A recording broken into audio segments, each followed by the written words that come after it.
ఉదయం దేవుని వాగ్దానం. నీకు వాగ్దానం ఇచ్చిన దేవుడు నమ్మదగినవాడు, నిన్ను విడువడు, ఎడబాయడు.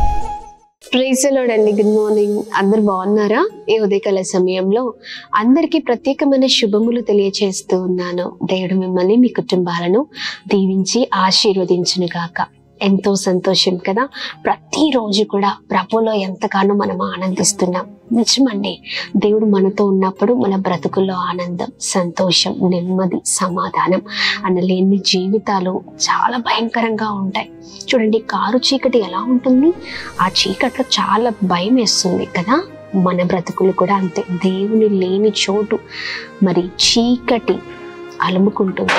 చీకటి బ్రతుకులు, ఆ బ్రతుకులు ఎంత భయంకరంగా ఉంటాయంటే ఆ భయంకరాన్ని కనీసం ఎలా చెప్పాలో, ఎలా వివరించాలో కూడా అర్థం కాదు. అంత హీనాతిహీనంగా ఉంటాయి. అందుకని దేవుని మార్గంలో నడుస్తూ మరి దేవుని మన హృదయంలోనికి చక్కగా ఆహ్వానిస్తూ ప్రభులో ఆనందించినప్పుడు ఎన్నో నూతనమైన కార్యాలు, ఎన్నో నూతనమైన కృప చేత మన కుటుంబాలు నింపబడతాయి. మరి ఉదయకాల సమయంలో ప్రతిరోజు లాగానే ఈరోజు మరి ప్రభు నామాన్ని మహిమపరుద్దామా? దేవుని మాటల్ని అందరం కలిసి ధ్యానిద్దాం. దేవుని మాటల ద్వారా మనము నూతనమైన కృపలోనికి నడిపించబడతాం. ఇంకెందుకు ఆలస్యం? ఈ రోజున ప్రత్యేక దేవుడు మనందరితో మాట్లాడుతున్న ప్రత్యేకింపబడిన మాటలు ఇర్మియా గ్రంథం 31వ అధ్యాయం 9వ వచనం. వారు నన్ను ప్రార్థించుచుండగా నేను వారిని నడిపించుదును. ఆమె దేవుని నామానికి మహిమ కలుగును గాక. అద్భుతకరమైన మాటలు కదండి. మరి చూడండి, వారు నన్ను ప్రార్థిస్తుండగా నేను వారిని నడిపిస్తాను. నిజమేనండి, మనం ప్రార్థించిన మరి విధానాన్ని బట్టి దేవుడు మనల్ని నడిపిస్తూ ఉంటారు. మనం ఎలాంటి పరిస్థితుల్లో ఉన్నా, ఎలాంటి బాధల్లో ఉన్నా, ఎలాంటి ఇరుకు ఇబ్బందుల్లో ఉన్నా, ఎంత కష్టమైనా మరి ప్రభుతో మాట్లాడినప్పుడు చూడండి, దేవునితో మనము ఎంత దగ్గరగా ఉండి మాట్లాడితే మరి ప్రార్థించడం అంటే దేవునితో మాట్లాడడం. చూడండి, మనము ప్రార్థించిన కొలది దేవుడు మనల్ని అద్భుతంగా నడిపిస్తారు. ఈ ఉదయకాల సమయంలో బ్రతుకు బాలేదా? చాలా భయంకరమైన పరిస్థితులేమో, చాలా విధాలుగా అనేకమైన మాటల్ని మీ జీవితాల్లో మీరు వింటున్నారేమో. అనేకులు నిందలు, అవమానాలు, ఎన్నో పోరాటాలు, కొన్నిసార్లు దేవుని నమ్ముకున్నారని కూడా వెలివేస్తూ ఉంటారు, అవమానిస్తూ ఉంటారు. మరికొన్నిసార్లు ఒంటరి జీవితం, ఎవరు అర్థం చేసుకోరు. అందరూ ఉన్నా ఎవరు లేనట్టుగా బ్రతుకులు ఉంటూ ఉంటాయి. సొంత భర్తనే, భార్యనే, పిల్లలే అర్థం చేసుకోలేని పరిస్థితి.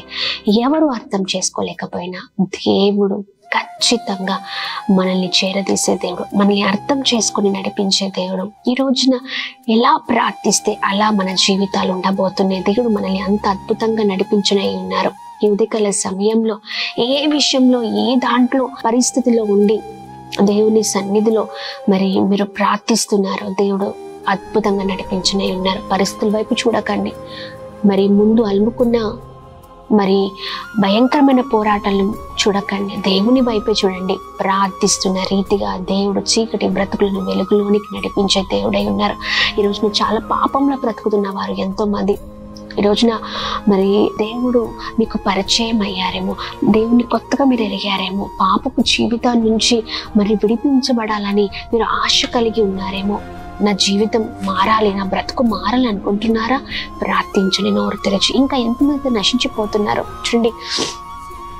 ఈ రోజున మీరు నశించిపోవడం ద్వారా మీరు మరి మీ బ్రతుకులు పాడైపోతాయండి. అంటే మీరు వేస్తున్న ప్రతి అడుగు పాపపు అడుగు. పాపము మనకు ఏమి తీసుకొస్తుంది అంటే మరణాన్ని తీసుకొస్తుంది. పాపము వల్ల తాత్కాలికమైన సంతోషాన్ని మీరు అనుభవించవచ్చు, కానీ చూడండి, ఆ తాత్కాలికమైన సంతోషం ఏమవుతుందంటే జీవితకాలం అంతా అనుభవించే సంతోషాన్ని కోల్పోయేటట్టు చేస్తుంది. ఇంకా మొత్తం చీకటే బ్రతుకులు, ఇంకా అంతా కూడా చీకటి బ్రతుకులే. ఈ రోజున మనం మారాలి, మన జీవితాలు మార్చబడాలి. కొత్త సంవత్సరాలు వస్తున్నాయి, పోతున్నాయి, మనుషులు మారట్లేదు, జీవితాలు మార్చబడట్లేదు. ఈ రోజున ప్రార్థించండి. ఏ విషయాన్ని బట్టి మీరు బాధపడుతున్నారో విషయాన్ని బట్టి ప్రార్థించండి. ఎన్ని పోరాటాల మధ్యలో ఉన్నా, ఆర్థిక ఇబ్బందులు, సమస్యలు, ఉద్యోగం లేక, పరిస్థితులు బాలేక, ఆత్మీయ జీవితంలో ఎదగలేక, మరి ఒకప్పుడు చేసిన ప్రార్థన ఇప్పుడు చేయలేకపోతున్నారేమో, లేకపోతే గర్భఫలం లేదేమో, చాలా మరి సమస్తాన్ని కోల్పోయి ఉన్నారేమో. ప్రార్థించండి అంతే. ప్రార్థన మనల్ని నడిపిస్తుంది. ఆమేన్. ఈ ఉదయకాల సమయంలో చక్కగా దేవుడు మాట్లాడుతుండగా దేవుని దగ్గరికి వద్దాం, దేవుణ్ణి అడుగుదాం, అడిగింది మనం పొందుకుందాం. ఆమేన్. మన విశ్వాసం, మన ప్రార్థన జీవితం మనల్ని అద్భుతంగా నడిపిస్తుందండి. ఈ ఉదయకాల సమయంలో ఇన్ని రోజులు నోరు తెరచి ప్రార్థన చేయలేదేమో, కానీ ఇక్కడ నుంచి ప్రార్థించండి. ప్రార్థన ఏమి చేస్తుందంటే మనల్ని నడిపిస్తుంది. అందరం కలిసి ప్రార్థనలో ఏకీభవిద్దామా? ప్రార్థన. అద్భుతమైన దేవుడవయ్యా, ఈ ఉదయకాల సమయంలో మా అందరితో చక్కగా మీరు మాట్లాడుతున్నందుకు స్తోత్రం. మీ బలమైన మాటలు మమ్మల్ని ఎంతగానో నడిపిస్తున్నాయి, మమ్మల్ని ఎంతగానో నూతనమైన ఉజ్జీవంలోనే నడిపిస్తున్నాయి. మీ మాటల ద్వారా అయా మేము నూతనమైన కృపను అనుభవిస్తున్నాం, బలము పొందుకుంటున్నాం. మమ్మల్ని ఇంకనూ ఆశీర్వదించండి అయ్యా. ప్రార్థించే వారిగా, నోరు తెరిచి ప్రార్థించే వారిగా, సమస్యల వైపు కాదయ్యా మీ వైపు చూస్తూ ప్రతిదీ అడిగి పొందుకునే వారిగా లేవనెత్తండి. బలపరచుని, స్థిరపరచుని. ప్రార్థన చేయవరందరూ నడిపిస్తాను అంటున్నా, నడిపించండి అయ్యా. అందరి మోకాలు యేసు నామములో వంగును కాక. ప్రతి ఒక్కరి జీవితాలు అద్భుతం జరిగించండి, సహాయం చేయండి, బాగు చేయండి. ఉదయకాల సమయంలో ప్రత్యేకమైన దీవెన చేత నింపుతూ అయ్యా ప్రతి ఒక్కరి పట్ల గొప్ప కృపను చూపిస్తూ నడిపిస్తూ రమ్మని అందరినీ మీ చేతులకు అప్పగిస్తున్న ఉదయకాల సమయంలో దీవించండి, ఆశ్రయించండి, కృప చూపించండి. ప్రతి పరిస్థితి నుంచి విడుదల చేయండి. ఎంతమంది అనారోగ్య స్థితిలో ఉన్న మంచి ఆరోగ్యం, క్షేమాన్ని కలుగ చేయండి.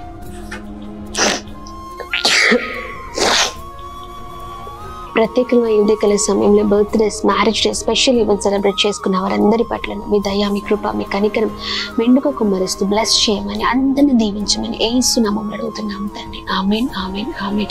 Praise the lord. May God bless you all. దేవుడు మిమ్మల్ని, మీ కుటుంబాలను దీవించి సకల సమృద్ధి చేత ఆశీర్వదించును గాక. ఆమేన్.